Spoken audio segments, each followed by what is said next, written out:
யெமனின் thighs பிரதேசத்தினூடாக வேகமாக முன்னேறும் Yemen Houthi ராணுவத்தினரும் கடந்த 24 மணித்தியாலத்திற்குள்ளே யெமன் ஹவுதி ராணுவத்தினர் மேற்கொண்டிருக்கக்கூடிய உச்ச தாக்குதல்களும் பாபல் மண்ட பிரதேசத்திலே பற்றி எரியும் சரக்கு கப்பலும்.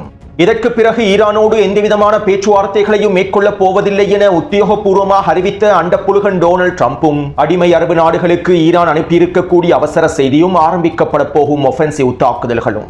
பிரான்சினுடைய தூதர்களை துரத்தியடித்த ஈரானும் பிரான்சினுடைய பதிலடிகளும். ஈரானுடனான வர்த்தக தொடர்புகளையும் இராஜதந்திர தொடர்புகளையும் முழுமையாக முறித்துக் கொண்டு அடுத்த கட்ட போருக்கு தயாராக இருப்பதாக அறிவித்திருக்கக்கூடிய ஜியோனிஸ் ஐக்கிய அரபு அமீரகமும் மேற்கொள்ளப்பட்டிருக்கக்கூடிய ஏவுகணை தாக்குதல்களும். இங்கிலாந்தை இலக்கு வைத்து போர்க்களத்தை விரிவாக்கப் போகும் ரஷ்யாவும் உக்ரைனினுடைய ட்ரோன் தாக்குதல்களும் சம்பந்தப்பட்டிருக்கக்கூடிய இங்கிலாந்தினுடைய ட்ரோன்களும் மிகப்பெரிய அளவிலான ட்ரோன்களை உக்ரைனுக்கு வழங்கப் போகும் இங்கிலாந்தினுடைய புதிய பிரதமரின் முடிவுகளும். 2 நாட்களுக்கு முன்பு உக்ரைன் ரஷ்யா மீதான மிகப்பெரிய அளவிலான ட்ரோன் தாக்குதல்களை மேற்கொண்டிருந்தது. இந்த ட்ரோன் தாக்குதலிலே ரஷ்யாவுக்கு மிகப்பெரிய இழப்புகள் ஏற்படுத்தப்பட்டிருந்தன.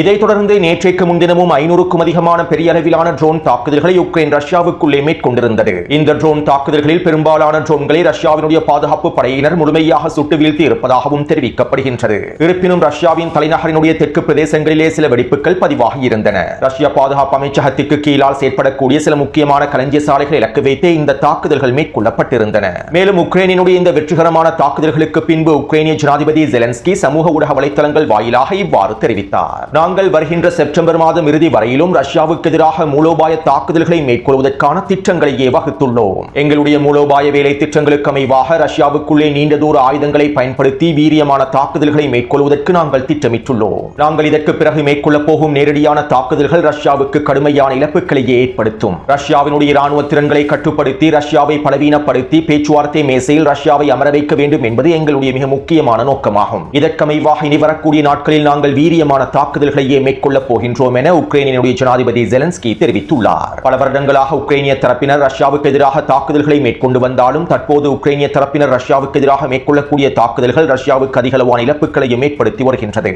மேலும் உக்ரைனிய தாக்குதல்களுடைய இந்த விரிவாக்கத்திற்கு பிரித்தானியாவினுடைய புதிய பிரதமர் மிக முக்கியமான காரணமாக இருக்கின்றார். அதாவது முன்னாள் பிரித்தானிய பிரதமரை விட தற்போதைய பிரித்தானிய பிரதமர் ரஷ்யாவுக்குள்ளே நீண்ட தூர தாக்குதல்களை மேற்கொள்வதற்கான முழுமையான அனுமதியையும் வழங்கி வருகின்றார். அத்தோடு இங்கிருக்கக்கூடிய இன்னும் ஒரு மிக முக்கியமான விடயம் என்னவென்றால் ரஷ்யாவுக்கு எதிராக உக்ரைன் மேற்கொண்டிருக்கக்கூடிய இந்த பெரிய அளவிலான ட்ரோன் தாக்குதல்களுக்கு பிரித்தானியாவினுடைய அதிகளவான ட்ரோன்கள் பயன்படுத்தப்பட்டிருப்பது உறுதி செய்யப்பட்டுள்ளது.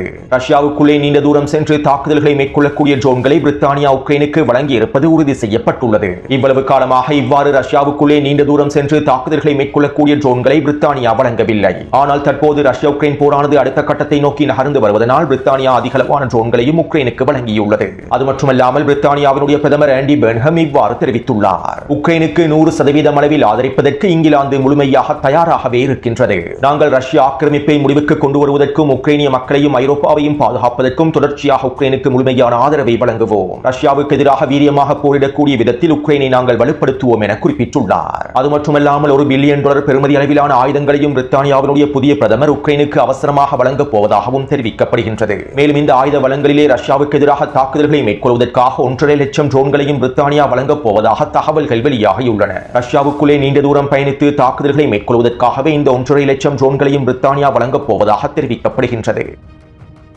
இப்படியான நிலைமையில் இன்றைய தினம் ரஷ்யாவினுடைய வெளியுறவுத்துறை அமைச்சர் இங்கிலாந்துக்கு எதிரான நேரடியான மிரட்டல்களையும் வெளியிட்டுள்ளார். ரஷ்யாவுக்குள்ளே மேற்கொள்ளப்படக்கூடிய ட்ரோன் தாக்குதல்களில் இங்கிலாந்தினுடைய பங்கு நேரடியாக இருக்குமாக இருந்தால் அவற்றுக்கு நேரடியான பதில்களை வழங்குவதற்கு நாங்கள் தயாராகவே இருக்கின்றோம். ரஷ்யாவுக்குள்ளே மேற்கொள்ளப்பட்டிருக்கக்கூடிய ட்ரோன் தாக்குதல்களில் பிரித்தானியாவினுடைய ட்ரோன்கள் பயன்படுத்தப்பட்டிருப்பது உறுதி செய்யப்பட்டுள்ளது. மேலும் இதற்கான மிகப்பெரிய விலையை இங்கிலாந்து செலுத்த வேண்டி ஏற்படும். இதனால் பிரித்தானியா எதிர்பார்க்காத விதத்தில் மிகப்பெரிய விலையையே செலுத்த வேண்டி ஏற்படும் என்றும் ரஷ்யாவின் வெளியுறவுத்துறை அமைச்சர் மிரட்டல்களை வெளியிட்டுள்ளார். அத்தோடு உக்ரைனின் ட்ரோன் தாக்குதல்களுக்கு பதிலடியாக ரஷ்யா தற்போது உக்ரைனில் இருக்கக்கூடிய துறைமுக பிரதேசங்களையும் விவசாய களஞ்சிய சாலைகளையும் இலக்கு வைத்து தொடர்ச்சியான தாக்குதல்களை மேற்கொண்டு வருகின்றது. உக்ரைனுக்கு சொந்தமான அதிகளவான தானிய கிடங்குகளை இலக்கு வைத்தும் இந்த தாக்குதல்கள் மேற்கொள்ளப்பட்டிருப்பதாகவும் உக்ரைனிய பாதுகாப்பு அமைச்சகத்திற்கு கீழால் செயற்படக்கூடிய பல கிடங்குகளையும் களஞ்சிய சாலைகளையும் அளித்திருப்பதாகவும் தெரிவிக்கப்படுகின்றது.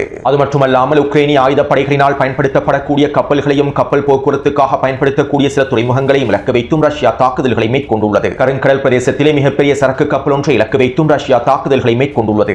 இந்த கப்பலிலே உக்ரைனிய ராணுவத்திற்கு தேவையான ஆயுதங்கள் கடத்தப்பட்டிருப்பதாகவும் இதனை முழுமையாக தடுத்து நிறுத்தும் நோக்கத்தோடு அளிக்கும் நோக்கத்தோடு இந்த தாக்குதல்கள் மேற்கொள்ளப்பட்டிருப்பதாகவும் ரஷ்ய அரசாங்கத்தினுடைய ஊடகத்துறை பேச்சாளர் தெரிவித்துள்ளார். எனவே நான் முன்னே காணொலியில் கூறியதை போன்று ரஷ்யா உக்ரைன் போரானது தற்போது படிப்படியாக வீரியமடைந்து வருகின்றது.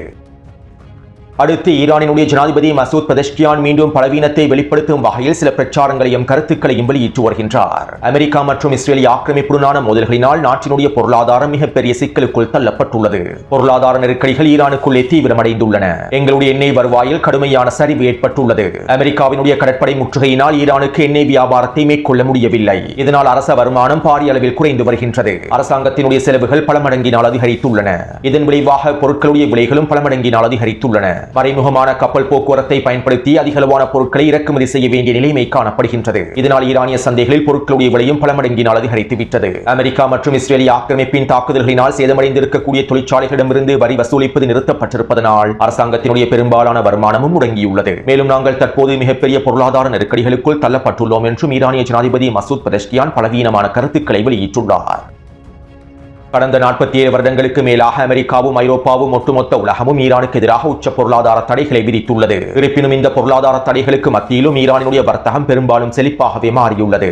ஈரானினுடைய முன்னாள் ஜனாதிபதி இப்ராஹிம் ரைசி அவர்களுடைய காலப்பகுதியில் ஈரானினுடைய பொருளாதாரத்தை வலுப்படுத்துவதற்கான வேலை திட்டங்களை முன்னெடுத்திருந்தார். உச்ச பொருளாதார தடைகளுக்கு மத்தியிலும் ஈரானுக்குள்ளே நாட்டுக்குள்ளே பணவீக்கத்தினை குறைப்பதற்கான வேலை திட்டங்களை முன்னெடுத்திருந்தார். ஆனால் ஜனாதிபதியாக மசூத் பெதஷ்கியான் பதவியேற்றதற்கு பின்பே ஈரானிய களத்திற்குள் பணவீக்கம் அதிகரித்தது. ஈரானிய பணத்தினுடைய செல்வாக்கு பல மடங்கினால் குறைவடைந்தது. இவை அனைத்திற்கும் மிக முக்கியமான காரணம் மசூத் பெதஷ்கியானினுடைய அரசாங்கத்தின் முடிவுகளாகும். அமெரிக்காவின் உச்ச பொருளாதார தடைகளுக்கு மத்தியில் ஈரானிய பொருளாதாரத்தினை வலுப்படுத்துவதற்கான வேலை திட்டங்களை மசூத் பெதஷ்கியானினால் மேற்கொள்ள முடியவில்லை. அமெரிக்க பொருளாதார தடைகளை மிகப்பெரிய தடையாக அவர் எடுத்துக் கொண்டுள்ளார். மேலும் இந்த பொருளாதார தடைகளிலிருந்து மீண்டு வருவதற்கு அமெரிக்காவோடு பேச்சுவார்த்தைகளை மேற்கொண்டு புரிந்துணர்வு ஒப்பந்தத்தை முடிப்பதற்கே அவர் விரும்புகின்றார். அமெரிக்காவுடன் புரிந்துணர்வு ஒப்பந்தத்தினை முடிப்பதன் மூலமாக ஈரானின் பொருளாதார நெருக்கடிகளை முழுமையாக தீர்த்துவிட முடியும் என்றும் மசூத் பெதஷ்கியான் நம்புகின்றார். சுருக்கமாக குறிப்பிடுவதாக இருந்தால் ஈரானிய ஜனாதிபதி மசூத் பெதஷ்கியானினுடைய இந்த பலவீனமான எண்ணமே ஈரானினுடைய பொருளாதாரத்திற்கு மிகப்பெரிய தடையாகும். தற்போதைய சூழ்நிலையில் இப்ராஹிம் ரைசி அவர்கள் மாத்திரம் ஜனாதிபதியாக இருந்திருந்தால் ஈரானிய களத்தில் இந்த பொருளாதார தடைகளை வேறு விதமாக கையாண்டிருப்பார். மேலும் தற்போதைய போர்க்களத்தையும் அவர் வேறு விதமாகவே கையாண்டிருப்பார். அத்தோடு மசூத் பெதஷ்கியானுக்கும் அவருடைய அரசாங்கத்தினாலும் பொருளாதார நெருக்கடிகளை சமாளிக்க முடியாவிட்டால், சிறந்த தீர்மானங்களை எடுக்க முடியாவிட்டால், இவ்வாறு பலவீனமான கருத்துக்களை சமூக ஊடக வலைத்தளங்கள் வாயிலாக வெளியிடுவதையாவது தவிர்த்திருக்க வேண்டும். டொனால்ட் ட்ரம்ப் எவ்வாறு ஈரான் தொடர்பான பிரச்சாரங்களை மேற்கொள்கின்றாரோ அதே போன்ற பிரச்சாரங்களையே தற்போது மசூத் பெதஷ்கியானும் மேற்கொள்கின்றார். மேலும் மசூத் பெதஷ்கியானுடைய இந்த பலவீனமான பிரச்சாரங்கள் ஈரானிய களத்திலும் தாக்கத்தை ஏற்படுத்தும். அது மட்டுமல்லாமல் எதிரிகளுக்கும் துரோகிகளுக்கும் ஒரு வாய்ப்பையும் ஏற்படுத்தும். மீண்டும் ஈரானுக்குள்ளே கலவரங்களை ஆரம்பிப்பதற்கும் ஈரானுக்குள்ளே வன்முறைகளை தூண்டிவிடுவதற்கும் இந்த காரணங்களை இலகுவாக பயன்படுத்திக் கொள்வார்கள். மேலும் மசூத் பெதஷ்கியானுடைய இந்த பலவீனமான கருத்துக்களை பல பாராளுமன்ற உறுப்பினர்களும் கண்டித்துள்ளார்கள். மசூத் பெதஷ்கியான் இவ்வாறான பலவீனமான பிரச்சாரங்களை மேற்கொள்வது எதிரிகளுக்கும் சூழ்ச்சிக்காரர்களுக்குமே சிறந்த வாய்ப்பை ஏற்படுத்தும் என்றும் எச்சரிக்கைகளை வெளியிட்டுள்ளார்கள். அடுத்து நேற்றிரவு ஐக்கிய அரபு அமீரகத்திலே அவசர எச்சரிக்கைகள் பிறப்பிக்கப்பட்டிருந்தன. 2 ஏவுகணை தாக்குதல்கள் ஐக்கிய அரபு அமீரகத்தை இலக்கு வைத்து மேற்கொள்ளப்பட்டிருந்ததாகவும் இந்த ஏவுகணைகள் கடல் பிரதேசத்திலேயே வீழ்ந்து விட்டதாகவும் ஐக்கிய அரபு அமீரகத்தினுடைய பாதுகாப்பு அமைச்சகம் அறிவித்திருந்தது. மேலும் இதைத் தொடர்ந்து குறித்த 2 ஏவுகணைகளும் ஈரானின் மூலமாகவே மேற்கொள்ளப்பட்டிருப்பதாகவும் அமீரகத்தினுடைய துறைமுகங்கள் இலக்கு வைத்து இந்த ஏவுகணைகள் ஏவப்பட்டிருப்பதாகவும் அமீரகத்தினுடைய ஊடகங்கள் தெரிவித்திருந்தன. இருப்பினும் இந்த தாக்குதல்களை ஈரானிய தரப்பினர் முழுமையாக மறுத்திருந்தார்கள். மேலும் குறித்த ஏவுகணை தாக்குதலானது ஐக்கிய அரபு அமீரகத்தின் துறைமுகத்திற்கு அருகாமையில் சென்று கொண்டிருந்த எண்ணெய் கப்பல் ஒன்றை இலக்கு வைத்து மேற்கொள்ள ஏவுகணை தாக்குதலாகும். அத்தோடு இந்த அறிவிப்புகளை தொடர்ந்து ஐக்கிய அரபு அமீரகம் ஈரானுடனான அனைத்து விதமான தொடர்புகளையும் வர்த்தக தொடர்புகளையும் ராஜதந்திர தொடர்புகளையும் முறித்துக் கொள்வதாகவும் அறிவித்தது. நாங்கள் அமீரகத்திற்கு எதிரான எச்சரிக்கைகளையும் அச்சுறுத்தல்களையும் முடிவுக்கு கொண்டு வருவதற்கு தயாராகவே இருக்கின்றோம். மேலும் இதன் அடுத்த கட்ட வேலை திட்டங்களை மேற்கொள்ளும் முகமாக நாங்கள் ஈரானுடனான அனைத்து விதமான தொடர்புகளையும் முழுமையாக துண்டித்துக் கொள்கின்றோம் என ஐக்கிய அரபு அமீரகத்தின் வர்த்தகத்துறை அமைச்சகம் அறிவித்திருந்தது. அதாவது ஈரானுக்கு எதிரான அடுத்த கட்ட போருக்கு தயாராகும் வகையிலேயே ஐக்கிய அரபு அமீரகத்தினுடைய ஜியோனிச தலைமைகள் இவ்வாறான அறிக்கைகளையும் வெளியிட்டுள்ளார்கள். ஈரானுடனான அடுத்த கட்ட போர் நெருங்கி வருவதனாலேயே இவ்வாறான அறிவிப்புகளை வெளியிட்டுள்ளார்கள். அத்தோடு நேற்றிரவு அமெரிக்க வெளியுறவுத்துறை அமைச்சர் மார்க்கோ ரூபியோ ஜியோனிஸ் ஐக்கிய அரபு அமீரகத்தினுடைய வெளியுறவுத்துறை அமைச்சருக்கு தொலைபேசி அழைப்பொன்றை ஏற்படுத்தி கலந்துரையாடல்களை மேற்கொண்டுள்ளார். இதன்போது ஐக்கிய அரபு அமீரகத்தினுடைய எண்ணெய் கப்பல்களை இலக்கு வைத்து ஈரான் தொடர்ச்சியாக மேற்கொண்டு வரக்கூடிய தாக்குதல்கள் தொடர்பாகவும் ஹெர்முஸ் ஜலசந்தி பிரதேசத்தை திறப்பது தொடர்பாகவும் ஈரானுக்கு எதிரான அடுத்த கட்ட தாக்குதல்களை ஆரம்பிப்பது தொடர்பாகவும் முக்கியமான விவாதங்கள் மேற்கொள்ளப்பட்டிருப்பதாக ஊடகங்கள் சுட்டிக்காட்டியுள்ளன. அடுத்து கடந்த ஜூலை மாதம் 15ஆம் தேதி பிரான்சினுடைய தூதர்கள் இருவரை ஈரானிய பாதுகாப்பு படைப்பிரிவினர் கைது செய்திருந்தார்கள். ஈரானுக்குள்ளே உளவு தகவல்களை பெற்றுக் கொள்வதற்காகவும் உளவாளிகளாகவும் இந்த பிரான்சினுடைய தூதர்கள் செயற்பட்டுள்ளார்கள். இதன் விளைவாகவே 2 பிரான்சிய தூதர்களையும் கைது செய்து அவர்களுக்கு எதிரான தாக்குதல்களையும் ஈரானிய பாதுகாப்பு படைப்பிரிவினர் மேற்கொண்டிருந்தார்கள். மேலும் ஈரானுடைய இந்த நடவடிக்கைகளை தொடர்ந்து பிரான்சினுடைய வெளியுறவுத்துறை அமைச்சகம் ஈரானுக்கு மிரட்டல்களை வெளியிட்டிருந்தது.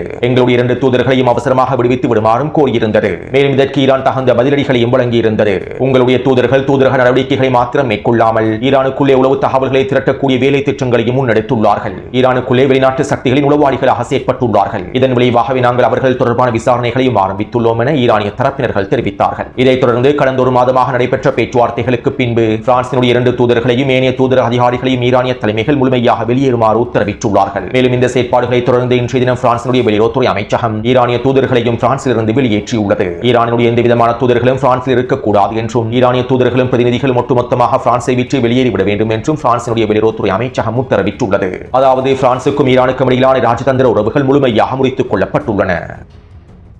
அத்தோடு ஹெர்முஸ் ஜலசந்தி பிரதேசத்திலே ஈரானிய கடற்படையினர் தொடர்ச்சியான கண்காணிப்புகளையும் தாக்குதல் நடவடிக்கைகளையும் மேற்கொண்டு வருகின்றார்கள். மேலும் நள்ளிரவு வேளையில் சீனாவினுடைய தனியார் நிறுவனம் ஒன்றுக்கு சொந்தமான எண்ணெய் கப்பல் ஒன்று ஐக்கிய அரபு அமீரகத்திலிருந்து புறப்பட்டிருந்தது. குறித்த எண்ணெய் கப்பலானது ஈரானிய கடற்படையின் உத்தரவுகளுக்கு கீழ்ப்படியாததன் விளைவாக குறித்த எண்ணெய் கப்பலை சுற்றி வளைத்து தாக்குதல்களை ஈரானிய கடற்படையினர் மேற்கொண்டிருந்தார்கள். மேலும் இந்த தாக்குதல்களை தொடர்ந்து படகுகள் மூலமாக குறித்த எண்ணெய் கப்பலை சுற்றி வளைத்து இந்த எண்ணெய் கப்பலையும் தற்போது கைப்பற்றிக் கொண்டுள்ளார்கள். ஈரானுடைய கடற்கரை பிரதேசத்தை நோக்கிய குறித்த எண்ணெய் கப்பலானது நகர்த்தப்பட்டு வருவதாகவும் தெரிவிக்கப்படுகின்றது. சீனாவின் தனியார் நிறுவனம் எண்ணெய் கப்பல் ஒன்றை பயன்படுத்தி எண்ணெய் விநியோகத்தை மேற்கொண்டால் ஈரான் தாக்குதல்களை மேற்கொள்ளாது என்று நினைத்தே ஐக்கிய அரபு அமீரகம் குறித்த சீனாவினுடைய எண்ணெய் கப்பலை பயன்படுத்தி ஷெடோ ஃபிளீட்டாக பயன்படுத்தி இந்த எண்ணெய் விநியோகத்தை மேற்கொண்டுள்ளது. இருப்பினும் ஈரானிய கடற்படையினர் குறித்த சீனாவினுடைய எண்ணெய் கப்பலையும் முழுமையாக கைப்பற்றிக் கொண்டுள்ளார்கள். மேலும் ஈரானுடைய இந்த செயற்பாடுகளினால் சீனாவினுடைய அரசாங்கம் எந்தவிதமான கோபத்தையும் வெளிப்படுத்தப் போவதில்லை. ஏனென்றால் குறித்த எண்ணெய் கப்பலானது சீனாவின் தனியார் நிறுவனத்தினால் இயக்கப்படுகின்ற ஷெடோ ஃபிளீட் எண்ணெய் கப்பலாகும். அடுத்து இஸ்ரேலிய ஆக்கிரமிப்பு ஈரானுக்கு எதிரான அடுத்த கட்ட போருக்கு தயாராகி வருகின்றது. இஸ்ரேலிய ஆக்கிரமிப்பின் நெகோவ் பிரதேசத்தில் இருக்கக்கூடிய ரமட் டேவிட் விமான கட்டளை தளத்தில் இருக்கக்கூடிய அதிகளவான போர் விமானங்களையும் ஹெலிகாப்டர்களையும் இஸ்ரேலிய ஆக்கிரமிப்பு தற்போது அவசரமாக ஹைஃபாவை நோக்கி நகர்த்தி வருகின்றது. அமெரிக்காவுடைய மத்திய கட்டளை தளமானது தற்போது இஸ்ரேலிய ஆக்கிரமிப்பிலேயே நிலை கொண்டுள்ளது. ஜோர்டானிலிருந்து அமெரிக்க மத்திய கட்டளை தளத்தை இஸ்ரேலிய ஆக்கிரமிப்புக்கு நகர்த்தி விட்டார்கள். எனவே அடுத்த கட்ட போரிலே இஸ்ரேலிய ஆக்கிரமிப்பில் நிலை கொண்டிருக்கக்கூடிய அமெரிக்க மத்திய கட்டளை தளத்தை இலக்கு வைத்து உச்ச தாக்குதல்களை ஈரான் மேற்கொள்ளும். இந்த சந்தர்ப்பத்திலே இஸ்ரேலிய ஆக்கிரமிப்பின் விமானப்படைகளுக்கு ஏற்பட்டுவிடக்கூடாது என்பதற்காகவும் தயார்படுத்தல்களை மேற்கொள்ள வேண்டும் என்பதற்காகவுமே தற்போது இஸ்ரேலிய ஆக்கிரமிப்பு ராணுவம் அதிகளவான விமானங்களையும் ஹெலிகாப்டர்களையும் ஹைஃபா பிரதேசத்தை நோக்கி நகர்த்தி வருவதாக தெரிவிக்கப்படுகின்றது. இப்படியான நிலைமையில் ஈரானுடனான பேச்சுவார்த்தைகளை உத்தியோகபூர்வமாக ரத்து செய்திருப்பதாக டொனால்ட் ட்ரம்ப் சோசியல் தளம் வழியாக அறிவித்துள்ளார். இதற்கு பிறகு ஈரான் இஸ்லாமிய குடியரசோடு எந்தவிதமான பேச்சுவார்த்தைகளும் மேற்கொள்ளப்பட மாட்டாது. நாங்கள் இதற்கு பிறகு பேச்சுவார்த்தைகளை திட்டமிடப் போவதில்லை. நாங்கள் ஈரானுக்கு எதிரான கடற்படை முற்றுகையை முழுவீச்சில் செயற்படுத்தி வருகின்றோம். ஹெர்முஸ் ஜலசந்தி பிரதேசமும் எங்களுடைய கட்டுப்பாட்டில் தான் இருக்கின்றது. இதனால் எண்ணெய் விநியோகம் ஹெர்முஸ் ஜலசந்தி பிரதேசத்தினூடாக தொடர்ச்சியாக நடைபெற்று வருகின்றது. மேலும் நாங்கள் ஈரானுக்கு எதிரான கடுமையான முடிவுகளை விரைவில் எடுக்கப் போகின்றோம் என்றும் டொனால்ட் ட்ரம்ப் தெரிவித்துள்ளார். இதைத் தொடர்ந்து ஈரானிய ஆயுதப்படைகளுடைய தலைமை தளபதி மேஜர் ஜெனரல் அப்துல்லாஹி அவர்கள் அடிமை அரபு நாடுகளுக்கும் பிராந்தியத்திற்கும் அவசர எச்சரிக்கை செய்தி ஒன்றை அனுப்பி வைத்துள்ளார். நாங்கள் மத்திய கிழக்கு பிராந்தியத்தில் இருக்கக்கூடிய அனைத்து தளங்களையும் முழுமையாக கண்காணித்து வருகின்றோம். அமெரிக்க போர் விமானங்கள், எரிபொருள் நிரப்பு விமானங்கள் எவ்வாறு செயற்பட்டு வருகின்றது என்பதனையும் அனைத்து விதமான உளவு தகவல்களையும் நாங்கள் பெற்றுக் கொண்டிருக்கின்றோம். ஈரானுக்கு எதிரான அடுத்த கட்ட நடவடிக்கைகளுக்கு மீண்டும் உங்களுடைய பிரதேசங்களை நீங்கள் வழங்குவதாக இருந்தால் நிச்சயமாக மிகப்பெரிய விலைகளை செலுத்துவீர்கள். உங்களுடைய அனுமதியின்றி உங்களுடைய பிரதேசத்தில் இருக்கக்கூடிய ராணுவ கட்டளை தளங்களிலிருந்தும் ஏனைய பகுதிகளிலிருந்து ஈரானுக்கு எதிரான தாக்குதல்கள் ஒருபொழுதும் மேற்கொள்ளப்பட மாட்டாது. தற்போது நாங்கள் எங்களுடைய தாக்குதல் கொள்கைகளையும் மாற்றி அமைத்து விட்டோம். தற்காப்பு தாக்குதல்களில் இருந்து ஆஃபென்சிவ் தாக்குதல் கொள்கைகளுக்கு மாறிவிட்டோம். இதனால் நாங்கள் முன்பு வழங்கியிருந்த எச்சரிக்கைகளை போன்று இந்த எச்சரிக்கைகள் இருக்கப் போவதில்லை. மேலும் எங்களுடைய இந்த எச்சரிக்கைகளை குறைவாக மதிப்பிட வேண்டாம். நீங்கள் நினைப்பதை விட களத்தினை நாங்கள் தலைகீழாக மாற்றப் போகின்றோம். அமெரிக்க ராணுவத்திற்கு வழங்கப்படக்கூடிய எந்த ஒரு உதவியும் உங்களுக்கு மிகப்பெரிய விலையை செலுத்தக்கூடியதாகவே அமைந்திருக்கும். இதனால் பிராந்திய நாடுகள் அவசரமாக முடிவுகளை எடுத்து பின்வாங்கிவிட வேண்டும் என்றும் அமெரிக்காவுக்கான உதவிகளை முழுமையாக பூஜ்ஜியமாக்கிவிட வேண்டும் என்றும் அவர் குறிப்பிட்டுள்ளார். அத்தோடு டொனால்ட் ட்ரம்பினுடைய நிர்வாக மட்டத்திலே ஈரானுக்கு எதிராக அணு ஆயுதங்களை பயன்படுத்துவது தொடர்பான விவாதங்கள் தொடர்ச்சியாக நடைபெற்று வருகின்றன. பல அமெரிக்க செனட்டர்கள் தற்போது ஈரானுக்கு எதிரான அணு ஆயுத தாக்குதல்களை நியாயப்படுத்துவதற்கான பிரச்சாரங்களை மேற்கொண்டு வருகின்றார்கள். நேற்று வெளியிட்ட காணொலியில் இவை தொடர்பாக தெளிவாக குறிப்பிட்டுள்ளேன். மேலும் தற்போது நிலைமைகள் உச்சக்கட்ட பதற்றத்தை நோக்கி நகர்ந்து கொண்டிருக்கின்றன. பெரும்பாலும் இந்த வார இறுதியிலே ஈரானுக்கு எதிரான தாக்குதல்கள் ஆரம்பிக்கப்படுவதற்கான வாய்ப்புகள் இருப்பதாகவும் சில மத்திய கிழக்கு ஆய்வாளர்கள் கருத்துக்களை வெளியிட்டுள்ளார்கள். அல்லது இந்த வார இறுதியில் ஈரானிய ஆஃபென்சிவ் தாக்குதல்களை ஆரம்பித்துவிடும் என்றும் அமெரிக்காவை வம்புக்கு இழுக்கக்கூடிய தாக்குதல்களை தீவிரப்படுத்திவிடும் என்றும் தெரிவிக்கப்படுகின்றது. அடுத்து யமன் ஹவுதி ராணுவத்தினர் பாபல் மண்டப் பிரதேசத்திலே சரக்கு கப்பல் ஒன்றை இலக்கு வைத்து தாக்குதல்களை மேற்கொண்டுள்ளார்கள். இந்த தாக்குதலினால் தற்போது குறித்த சரக்கு கப்பலின் இன்ஜின் அறைகளில் தீப்பரவல் ஏற்பட்டிருப்பதாக தெரிவிக்கப்படுகின்றது. கடந்த 5 நாட்களாக மோக்கா துறைமுகத்தை நோக்கி நகரக்கூடிய சவுதி அரேபியாவின் இராணுவ சரக்கு கப்பல்களை இலக்கு வைத்து யமன் ஹவுதி ராணுவத்தினர் தாக்குதல்களை மேற்கொண்டிருந்தார்கள். இந்த தாக்குதல்களிலே சவுதி அரேபிய கூட்டுப்படைகளுக்கு வழங்கியிருந்த ஆயுதங்கள் முழுமையாக தீக்கிரையாக்கப்பட்டிருந்தன. இப்படியான நிலைமையிலேயே தற்போது சவுதி அரேபியா ஒரு பொதுவான சரக்கு கப்பல் ஒன்றை பயன்படுத்தி சவுதி அரேபிய கூட்டுப்படைகளுக்கு தேவையான ஆயுதங்களை பரிமாற்றம் செய்திருப்பதாக தெரிவிக்கப்படுகின்றது. மேலும் இந்த ஆயுதங்களை பரிமாற்றம் செய்வதற்கு முன்பே யமன் ஹவுதி ராணுவத்தினர் குறித்த சரக்கு கப்பல் தொடர்பான உளவு தகவல்களை பெற்றுக்கொண்டு குறித்த சரக்கு கப்பல் இலக்கு வைத்து தாக்குதல்களை மேற்கொண்டுள்ளார்கள். இந்த தாக்குதலினால் தற்போது குறித்த சரக்கு கப்பல் முழுமையாக பின்வாங்கி இருப்பதாகவும் சவுதி அரேபிய கூட்டுப்படைகளுக்கான ஆயுதங்கள் வழங்கப்படுவது நிறுத்தப்பட்டிருப்பதாகவும் தெரிவிக்கப்படுகின்றது. அடுத்து குறித்த வரைபடத்தில் இலக்கம் 4 குறிப்பிடப்பட்டிருக்கக்கூடிய பிரதேசத்தினூடாக யமன் ஹவுதி ராணுவத்தினர் முன்னேறி வருவதாக தெரிவிக்கப்படுகின்றது. கடந்த 24 மணித்தியாலத்திற்குள்ளே தாய்ஸினுடைய தெற்கு பிரதேசத்தினூடாக வீரியமான தரைவழி தாக்குதல்களை யமன் ஹவுதி ராணுவத்தினர் மேற்கொண்டுள்ளார்கள். இந்த வீரியமான தாக்குதல்களினால் சவுதி அரேபிய கூட்டுப்படைகளுக்கு மிகப்பெரிய இழப்புகள் ஏற்படுத்தப்பட்டுள்ளன. இதன் விளைவாக குறித்த பிரதேசத்திலே யமன் ஹவுதி ராணுவத்தினர் அவசரமாக முன்னேறி இருப்பதாக தெரிவிக்கப்படுகின்றது. மேலும் யமன் ஹவுதி ராணுவத்தினுடைய முன்னேற்றத்தை வரைபடத்திலே பச்சை நிறத்தினால் உங்களுக்கு அவதானிக்க முடியும். எனவே இந்த காணொலி தொடர்பான கருத்துக்களை பதிவிடுங்கள். தொடர்ந்து என்னுடன் இணைந்திருங்கள். நன்றி, வணக்கம். சுந்தோஸ் முகமது இம்தியாஸ் என்ற எனது யூடியூப் சேனலை சப்ஸ்கிரைப் செய்யுங்கள். நன்றி உறவுகளே.